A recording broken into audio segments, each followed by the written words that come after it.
네, 이 시각 K스탁 시작해 보겠습니다. 두 분의 전문가 소개 드릴게요. 오늘 신한투자증권의 이상경 멘토 그리고 교보증권의 윤여민 멘토 나왔습니다. 어서 오십시오. 안녕하세요. 자, 앞서 이제 제가 몇 가지 시장의 특징 말씀드리면서 딱 한 가지 빠뜨렸네요. 환율이죠, 환율. 환율이 지금 한 3일째 저희가 이제 속락한다, 그러니까 급하게 떨어진다 이런 표현을 쓰는데요. 오늘도 21원가량 빠지면서 1363원 90전 이렇게 환율이 나타나고 있고요. 기억하시겠지만 1400 초반대에서 움직이던 환율이 한 이틀 사이에 40원 정도가 하락한 거니까요. 아마도 외환 거래하시는 분들은 오늘 아마 정신 없으실 것 같다라는 생각이 드는데 증시 입장에서는 뭐 1300원 중반대로 내려오는 환율이 반가울 수밖에 없죠. 과연 어디까지 환율이 좀 떨어져 줄 수 있을지 좀 지켜봐야 되겠습니다. 첫 번째 이슈부터 보겠습니다. 자, 환율 상황이 이렇게 되다 보니까 외국인들이 좀 국내 시장에서 많이 사들이는 모습이죠. 저희가 폭풍 쇼핑이다. 조금 과장된 표현을 쓰긴 했습니다만 어쨌든 지금 6주간 5조 원 정도의 국내 주식을 외국인들이 사들였거든요. 이게 차이나 런의 영향인 건지 아니면 환율이 빠지면서 우리 시장에 대한 외국인들의 다시 회귀인 건지 좀 얘기를 좀 나눠봐야 될 것 같습니다. 이상경 멘토하고 먼저 얘기를 나누겠습니다. 네, 전반적으로 외국인들 국내 시장에 대한 비중 확대에 대한 근거는 명확하게 원달러 환율이 어느 정도는 안정을 찾아주면서 이쪽에 대한 투기 자산, 즉 이제 위험 자산에 대한 선호 부분이 높아지면서 시장에 대한 비중 확대가 쭉 이어지는 분위기인데요. 크게 두 가지 근거를 봐야 될 것 같습니다. 첫 번째 같은 경우에는 일본의 쉽게 얘기하면 금리에 대한 부분들을 유지하면서 미 국채 매도, 달러에 대한 매도 부분을 한다라는 트리거 부분에서 네. 이어지는 그리고 영국까지 재정 정책에 대한 부분들 확대, 국채 매입을 통해서 다시 한번 시장에 대한 유동성을 공급을 해주겠다. 또한 마지막으로 국내 같은 경우에는 아시겠지만 회사채에 대한 좀 이슈가 있었는데 이런 부분들을 정부의 입장에서는 빠르게 정책적인 스탠스를 잡아주면서 안정을 취하는 모습이었거든요. 과거 같은 경우에는 이런 부분들이 시장에 좀 불거지게 된다라고 하면 조금 더 시차를 갖고 시장에 영향을 주고 좀 더 시장에 대한 문제를 좀 불거지는 흐름을 좀 이어지는 분위기였습니다. 하지만 11월 말 북클로징을 앞두고 있는 상태에서 기관들에 대한 자금 여력 그리고 정부의 입장이 확고한 가운데 이런 부분들을 금융기관하고 마찬가지로 좋은 좀 어느 정도는 스테이블을 맞춰주면서 시장에서 레퍼런스를 좀 유지하는 흐름이었는데 네네. 그런 가운데 외국인들 현물 쪽에 대한 수급도 굉장히 긍정적인데 오늘 같은 경우에는 선물 쪽에서도 한 4,300억 정도 즉 향후 시장에 대한 긍정적인 좀 시장을 보면서 베이시스 확대 부분을 좀 긍정적으로 만들어주는 흐름이거든요. 프로그램 매수가 들어오면서 대형주 중심에서 전일 같은 경우에는 중소형주까지 쭉 좋은 흐름들이 이어졌는데 이런 부분들이 환율이 어느 정도 안정을 찾아주면서 모든 트리거가 조금 더 완화되는 흐름으로 좀 이어지는 분위기인 것 같습니다. 이상현 멘토께서 북클로징이라는 표현을 쓰셨는데 그게 구체적으로 어떤 건가요? 대부분 11월 말 기준으로 네. 금융기관이라든지 법인 자금 같은 경우에는 12월 말 결산을 앞두고 11월 말 기준으로 자금에 대한 운용을 클로징하고 회계감사를 준비하는 11월 말 기준으로 이제 자금에 대한 운용을 마무리하는 흐름을 말하는 것 같습니다. 네, 그러면 이제 12월에 결산받기 위해서 뭔가의 행동을 하는 것, 그걸 이제 우리가 북클로징을 앞두고 기관들이 이렇게 움직인다, 이렇게 표현하는 거군요. 윤여민 멘토께서는 지금 최근에 외국인들이 이렇게 주식을 사주는 이유에 대해서 조금 얘기해 주시고요. 그리고 주로 어느 쪽으로 들어오고 있는지도 좀 말씀해 주시겠습니까? 예, 일단은 뭐 여러 가지 좀 국제 정세에 대한 좀 말씀을 좀 드리면 일단은 이제 달러에 대한 부분 좀 말씀을 드려야 될 것 같습니다. 이제 뭐 강달러 관련된 부분들이 최근까지 좀 이어지다가 지금 확실히 지금 이제 1,300원대로 좀 내려온 모습을 보이고 있는데 일단 뭐 중간 선거 관련된 결과도 상당히 중요하겠습니다만 중간 선거 전까지 좀 강달러를 용인했던 어떤 미국의 그러한 스탠스가 이제는 좀 풀리지 않을까라는 좀 생각을 하면서 그런 측면에서 지금 이제 어떤 수급에 대한 부분들 좀 조금씩 좀 풀리고 있지 않나 좀 생각을 하고 있고 여기에 또 최근에 좀 중국에서의 어떤 좀 불안정한 정세로 인해서 좀 이제 중국에서 어떤 자금 유출이 좀 우리나라에도 들어오는 부분이 있지 않나라고 생각을 하고 있습니다. 다만 이제 이러한 자금들 같은 경우는 어떤 단기 트레이딩이랑 어떤 자금보다는 약간의 좀 패시브 자금이 좀 약간 성격이 있다 보니까 네. 그러한 측면에서 좀 안정되게 좀 수급이 들어온다라고 볼 수 있을 것 같고 다만 이제 개인 투자자분들 특히 이제 코스닥을 좀 중심으로 투자했던 분들에게는 살짝 아쉬운 부분들이 있을 텐데요. 이런 자금들이 대부분 이제 이 코스피 쪽으로 좀 많이 몰리고 있고 특히 이제 뭐 구분을 하자면 대형주 쪽으로 좀 많이 몰린다라고 볼 수 있을 것 같습니다. 그리고 좀 업종별로 보면 이제 코스피 쪽에서도 전기전자 쪽에 좀 압도적으로 좀 이제 매수세가 좀 들어가는 걸 보면서 최근에 좀 시장의 어떤 변동성에도 불구하고 그래도 좀 견고하게 버티고 있는 반도체 섹터가 그러한 좀 반증이 아닐까 좀 생각을 하고 있습니다. 자, 이제 앞서는 부클로징 표현이 나왔고 이번에는 패시브라는 말이 나왔는데 그건 결국에는 기관들의 움직임이라는 얘기고요. 연말을 앞두고 기관들의 어떤 매매 패턴이라든지 아니면 뭐 투자의 비중이라든지 이런 것들에 대한 조절, 이게 어떻게 보면 중국에서 나오는 자금이 국내로 들어온다는 것도 조금 연결이 되는 것 같습니다. 그러다 보니까 좀 대형주 위주로 간다라는 설명이신데 이상경 멘토께서는 이런 게 연말까지 좀 이어진다 이렇게 보시는 건지, 그리고 연말까지 이어진다라고 우리가 생각한다면 어느 쪽에 더 포커스를 두고 우리가 전략을 짜야 될지 좀 얘기해 주시죠. 네, 뭐 전반적으로 최근에 기관 자금 운용하는 친구들 통해서 얘기를 좀 쭉 들어보면 전반적으로 시장 프로그램 매매를 좀 추종해서 시장에서 어느 정도는 시장 인덱스를 좀 따라가는 정도 분위기인 것 같고요. 네. 외국인들 입장에서는 시장에 대한 비중 자체를 늘리기보다는 비중을 맞춘다라는 표현이 정확하게 맞는 것 같습니다. 즉 어느 정도는 중국과 그리고 대만을 필두로 해서 이런 자금들이 조금 속행이 되면서 국내 쪽에 대한 비중을 좀 늘리는데 삼성전자가 실적 발표 전후로 외국인들 매수가 급격하게 낸드 쪽, 그러니까 반도체 디램과 낸드 쪽에 대한 부분들은 어느 정도는 바닥권에 대한 부분들을 인식을 하면서 이런 부분들이 빠르면 연말에 어느 정도 바닥권을 만들겠다라는 부분들이 좀 맞물리는 것 같고요. 그렇기 때문에 외국인들 같은 경우에도 삼성전자 중심으로 시장에 대한 긍정적인 매수세를 쭉 유지해 주면서 네. 이제는 확대되는 부분이 전반적으로 낙폭과대 중심에 대한 대형주를 좀 끌어올리는 분위기인데 기관들 같은 경우에는 여전히 철저하게 방향성에 대한 부분 같은 경우에는 동의를 하지만 그 안에서 수익률을 만들어야 되는 기관들 입장에서는 프로그램 매매를 추종하는 뭐 어느 정도는 따라간다라는 정도의 대형주 매매 추종 정도를 하고 있는 분위기인 것 같습니다. 알겠습니다. 대형주 매매인데 좀 과도한 낙폭을 보였던 회사들 위주로 해서 지금 좀 오르는 모습이죠. 오늘 특히 삼성전기 한 7%가량 오르고 있거든요. 그런 거 보면 그간 좀 많이 빠졌던 회사들을 좀 들어올리는 약간의 키 맞추기 성격도 좀 있는 것 같고요. 자, 이제 외국인이 최근에 국내 증시에 대한 러브콜을 보내고 있는 거 저희가 좀 점검을 해봤고, 두 번째는 신재생하고 원전이 오늘 같이 동반 강세를 보이고 있는 거 한번 점검해 보겠습니다. 어제 이제 원전 관련 섹터 애널하고 프로그램 말미에 얘기를 좀 나누면서 원전은 일정 매매를 하는 게 좀 맞다. 그러니까 폴란드 원전 수주 얘기가 나왔으니까 다음 원전에 대한 수주가 나올 때쯤에 매매하는 게 맞다. 이런 전략을 전해드렸는데 오늘 바로 그냥 올라버리는 모습인데요. 아마도 루마니아 원전 얘기가 나왔기 때문이 아닌가 싶기도 합니다. 같이 좀 얘기를 나눠볼게요.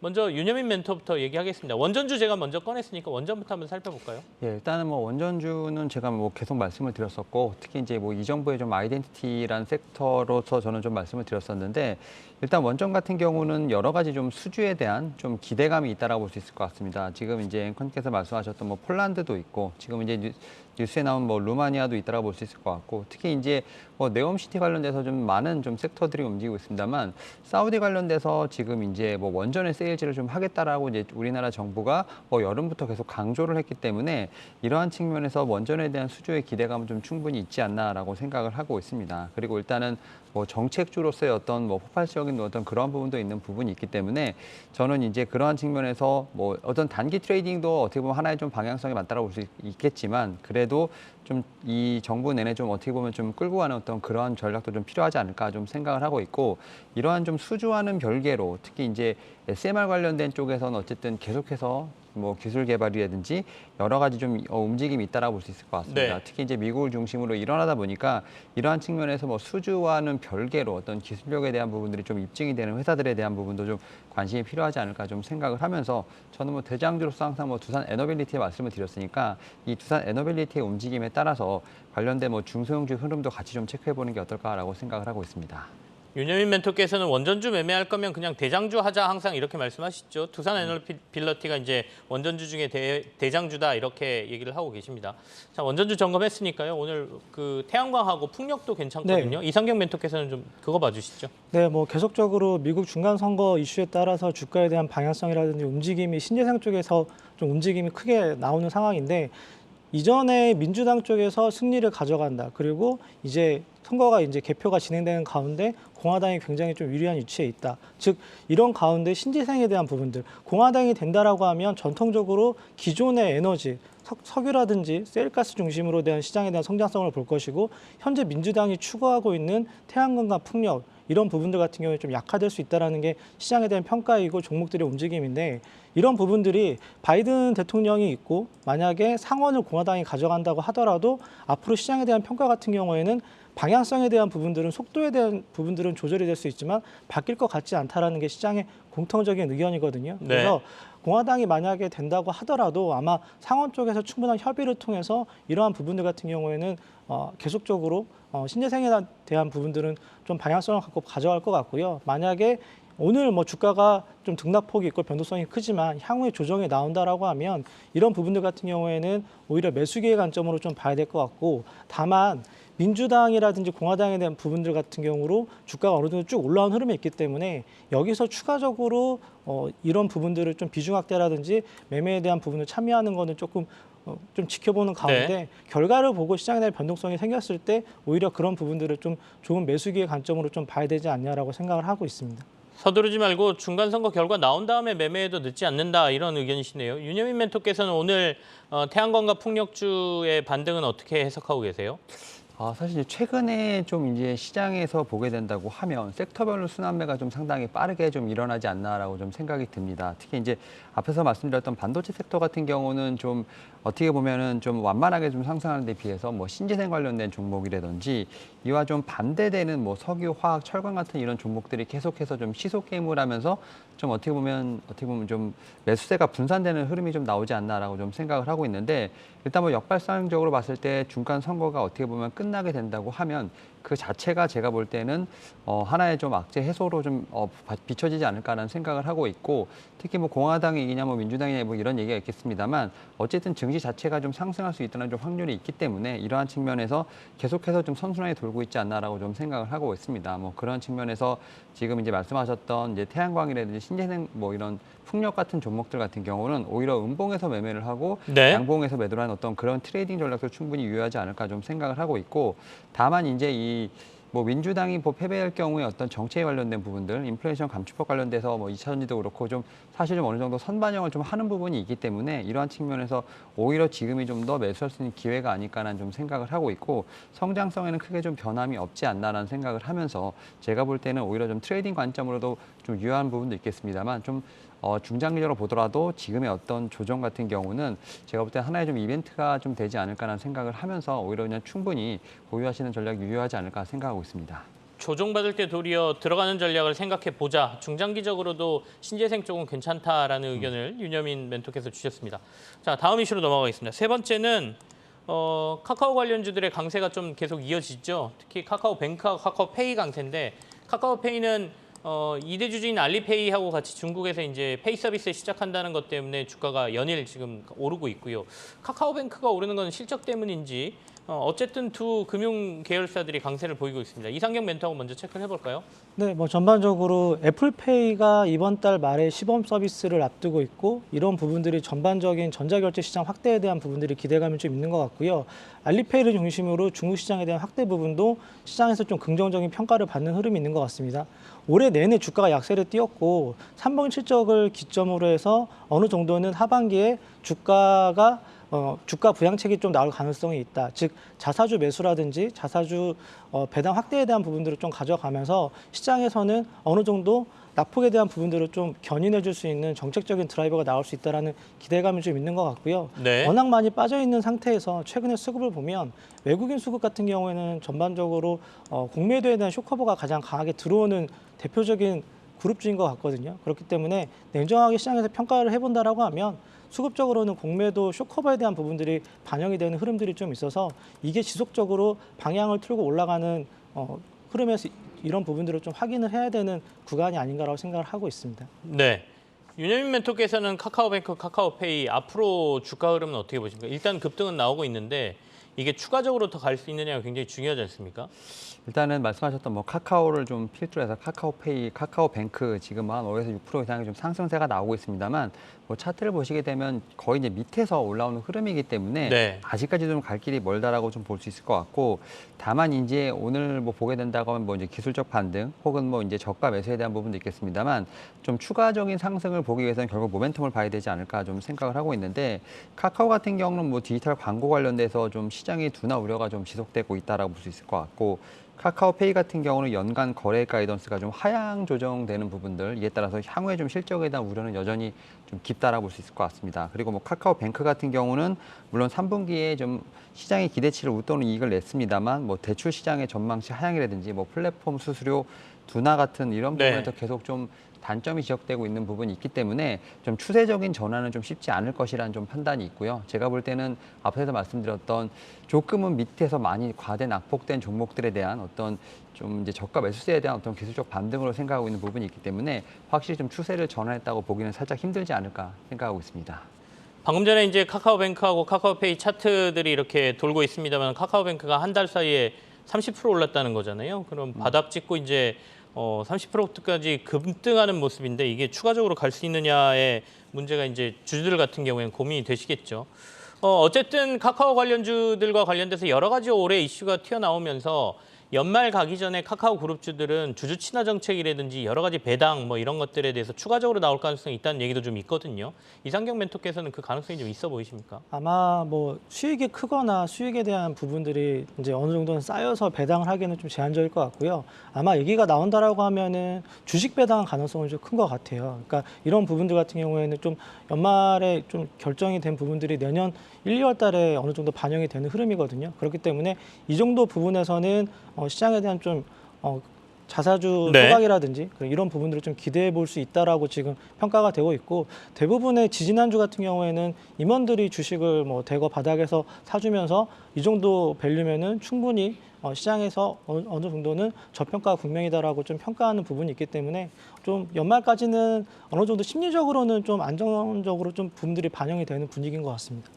참 어떻게 보면 아이러니입니다. 주주들 중에 임원들이 또 주식을 샀는데 사고 나서 또 주가가 이렇게 올라요. 그러면 임원들은 싼 값에 주식 산 셈이 또 되지 않습니까? 그러면 직원들은 그 전에 자사주 받은 거나 뭐 우리사주 이런 것들은 지금 고점에 받아 있는 상황이니까 어쨌든 간에 연말까지 자사주를 사는 등 뭐 여러 가지 이슈가 나올 가능성이 있다. 사기만 하는 게 아니라 소각까지 해야 주주들은 더 반가워하겠죠. 자, 미국 중간선거 결과가 저희가 우측 상단에 이제 계속 나가고 있습니다. 상원이 지금 공화당이 45석, 아까 제가 이제 과반하려면 51석을 가져가야 된다 그랬으니까 매직 넘버 6이라고 보시면 되겠죠. 공화당이 6석을 더 차지한다고 하면 이제 상원까지도 공화당이 차지하는 상황이 된다. 하원은 이미 보시면 뭐 169석 공화당이 가져가고 있고 민주당은 107석이니까요. 대세가 조금 공화당으로 기운 게 아닌가 싶습니다. 자, 다음 이슈까지 넘어가겠습니다. 다음 이슈는 KT와 관련된 얘기거든요. 그 KT에서 IPO 하겠다고 하는 그 이북 저 서비스 이름이 갑자기 생각이 나요. 알리의 책장인가요? 그 밀리의 서재. 밀리의 네. 서재. 자, 알리페이하고 헷갈리고 있는데 밀리의 서재는 이제 IPO를 철회를 했고 여러 가지 이슈가 있습니다만은 KT에 대해서 조금 긍정적으로 보시는 분들이 좀 있는 것 같습니다. 그래서 오늘 좀 주제로 뽑아봤거든요. 윤여민 멘토부터 좀 얘기해 볼까요? KT는 저희가 어떻게 바라봐야 될까요? 일단은 오늘 좀 리포트가 좀 나왔고요. 이제 배당에 대한 매력이 좀 상당히 어떻게 보면 정점에 있는 회사가 아닐까라는 좀 생각을 하고 있습니다. 특히 이제 뭐 아예 목표 주가를 지금 5만 원 이상으로 좀 어떻게 보면 책정한 부분이 있다라고 볼 수 있을 것 같고 이런 측면에서 현재 상황보다 좀 업사이드가 상당히 높은 좀 어떠한 그런 주가의 흐름이 나타나지 않을까라는 좀 예상을 하고 있는 부분인데 일단 3분기 매출액을 보게 되면 영업이익이 한 4,500억 정도 좀 나왔습니다. 결국 이제 전년 동기 대비해서 한 18% 정도 성장한 수치라고 볼 수 있을 것 같고 다만 이제 이러한 좀 3분기의 실적은 어떻게 보면 성장을 했습니다만 그래도 컨센서스보다는 약간 좀 부진한 실적. 다만 이제 이러한 실적이 뭐 내년엔 좀 터닝 어라운드 될 것이다라는 얘기가 좀 나오고 있는 상황입니다. 특히 이제 이동전화 매출액 같은 경우가 좀 여전히 좀 양호하다는 부분들, 실질 자산 가치 대비했을 때 뭐 절대적인 저평가라는 부분이 있기 때문에 이러한 측면에서 주가는 분명히 제자리를 찾아갈 것이다라는 좀 얘기가 나오고 있는 상황이고 뭐 차트를 본다 하더라도 지금 이제 한 3만 원대 초반에서 계속 박스권 흐름을 좀 보여주고 있는 상황이거든요. 특히 네. 뭐 한 3만 4천 원, 5천 원에서 지금 3만 8, 9천 원대에서 계속 박스권 흐름을 보이면서 시장의 어떤 흔들림에도 그래도 좀 박스권 흐름을 계속 보이고 있다는 것 자체는 주가 자체는 좀 양호하게 흘러가고 있다라고 좀 생각이 들고 있고 앞에서 좀 말씀드렸던 이제 좀 배당에 대한 부분들 여기에 또 이제 이익이 상당히 높이 올라갈 수 있다는 부분을 통해서 좀 주가의 반등이 나오지 않을까라는 좀 그런 리포트가 나왔다는 점에서 봤을 때 좀 오늘의 좀 상승이 나오지 않나 좀 생각을 합니다만 그만큼 뭐 시장 자체에 대한 부분들이 좀 확실하지 않은 상황이기 때문에 좀 어떻게 보면 배당주에 대한 어떤 그런 매력이 좀 어필되지 않았나라고 생각을 하고 있습니다. 네. 그 밀리의 서재 제가 알리라고 한 거 되게 많이들 좋아해 주시네요. 제가 좀 더 망가지도록 하겠습니다. 이렇게 즐거워하신다면 얼마든지 제가 망가져 드릴 수 있습니다. 자, 이제 KT는 그전에 비하면 그래도 회사가 많이 변해가는 모습이잖아요. 계열사들이나 이런 데 보면 주목받는 회사들이 꽤 네. 생겼습니다. 우리 이상경 멘토께서는 증권가들의 요즘 KT에 대한 의견에 동의하십니까? 뭐 제 개인적으로는 KT 같은 경우에는 기본적으로 통신업종이지만 이제는 구독 경제에서 좋은 역할을 하고 있는 콘텐츠 기업으로 좀 변화하고 있는 대표적인 기업인 것 같고요.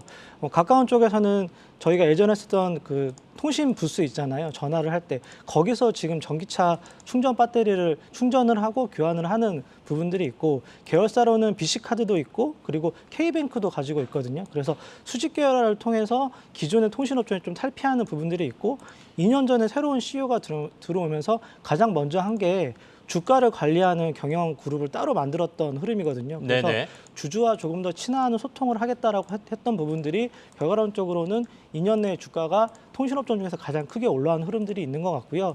아까 말씀드린 대로 KT 같은 경우에는 지주사 전환을 하려고는 하지만 금융업종을 갖고 있기 때문에 지주형 회사로 전환에 대한 부분들을 검토를 하고 있고 다만 이제 BC카드라든지 K뱅크를 통해서 성장에 대한 스토리를 만들고 그리고 스튜디오 진입을 통해서 기존의 콘텐츠 업체들한테 투자를 통해서 다시 리턴을 받는 그리고 아까 말씀드린 뭐 밀리의 서재 이런 부분들 같은 경우 시장에 대한 부분들을 계속 확대하고 있기 때문에 자회사가 한 3개 정도 되거든요. 근데 이제 내년부터는 이런 부분들을 좀 구조화를 통해서 정리를 통해서 한 3개의 축으로 이렇게 나누겠다라고 하는 게 큰 그림인 것 같고요. 네네.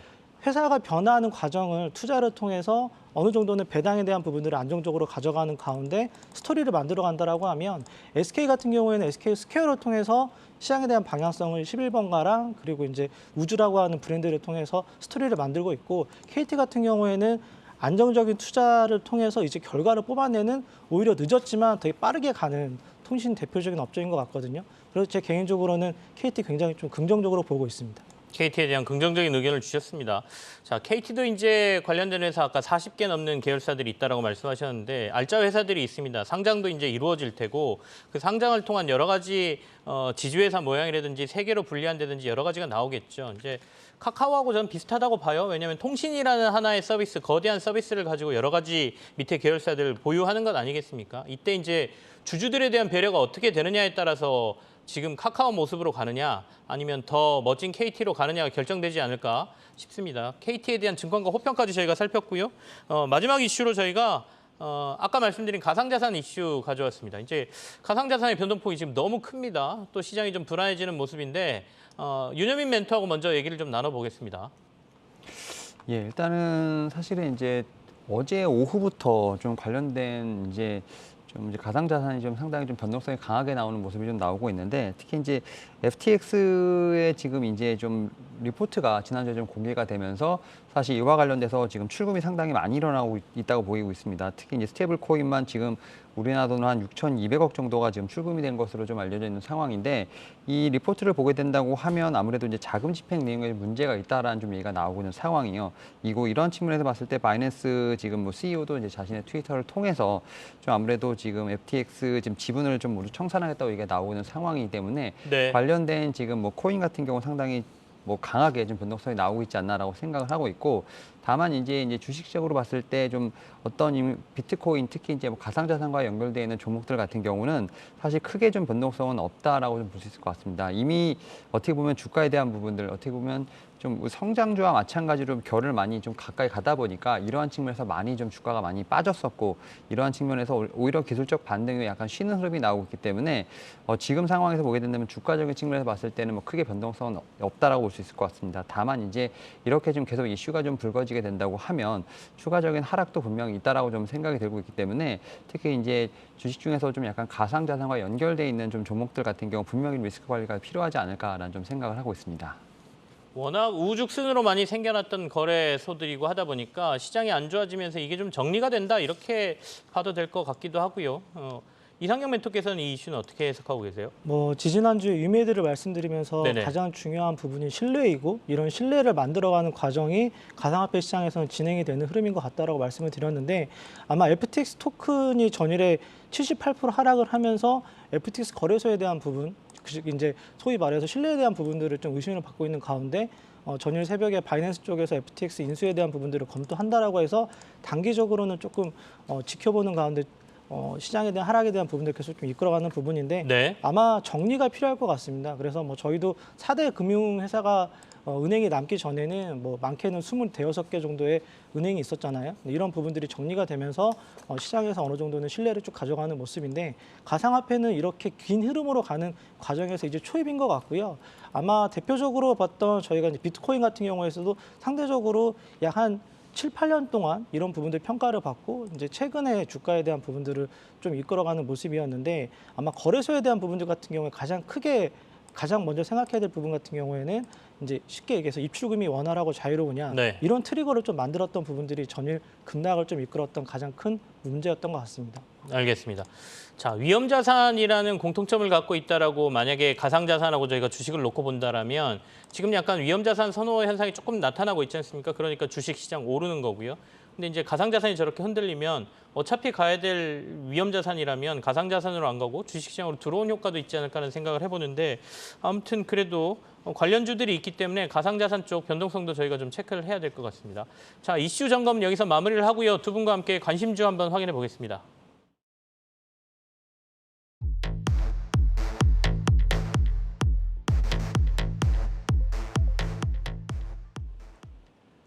네, 오늘 두 분의 멘토가 가져오신 관심주 확인해 보죠. 먼저 이상경 멘토께서는 MDS 테크 가져오셨습니다. 액면 불안은 시작에 불과하다라는 얘기는 아마 주식과 관련돼서 회사에서 여러 가지 이벤트가 앞으로 이어질 가능성이 있다라는 얘기인지 아니면 액면 분할을 시작으로 주가의 반등이 본격적으로 나온다는 얘기인지 한번 들어보도록 하고요. 원익 QNC 가져오신 윤여민 멘토께서는 제목을 불황을 기회로 만드는 기업이다 이렇게 뽑으셨습니다. 자, 먼저 MDS 테크부터 확인하겠습니다.